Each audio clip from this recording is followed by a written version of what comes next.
دا پارلمان دی او که سوداګریز مارکیټ؟ دا پارلمان دی که سوری شهزاده دکانونه؟ سلامونه او پښتنه مینه، تاسو ګورئ ټاپ پښتو چینل. یو شمېر استازي له ولسي جرګې د پیسو ګټلو مارکیټ جوړ او جاسوسي کوي. د ولسي جرګې یو شمېر غړیو نن ځینې وکیلان په جاسوسۍ همکارۍ او خپلسري تورن کړي دي. د ولسي جرګې غړي کمال ناصر اصولي ویلي ځینې وکیلان له خلکو د شکایتونو عریضې اخلي، خو هغوی ته د کار پر ځای بهرنیو سفارتونو ته ځي او هلته جاسوسي کوي.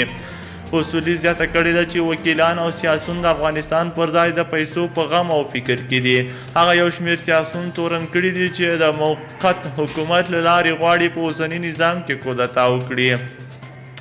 بلخوا د ولسي جرګې بل غړي رمضان بشردوست ویلي ولسي جرګه تیرو 8 میاشتو کې داسې کوم قانون نه دی تصویب کړی چې د ولسي درد دوا کړي. ځینو نور وکیلان بیا اسلام آباد کې د افغانستان سفیر سره د پاکستان د استخباراتي ادارې ISI چلند نیوکې کړي دي. د ولسي جرګې غړي واقف حکیمي په دې اړه ویلي موږ د پاکستان دا عمل کلک غندو او د افغانستان له حکومت غوښتنه کوو چې د پاکستان پر وړاندې توند غبرګون وښیي.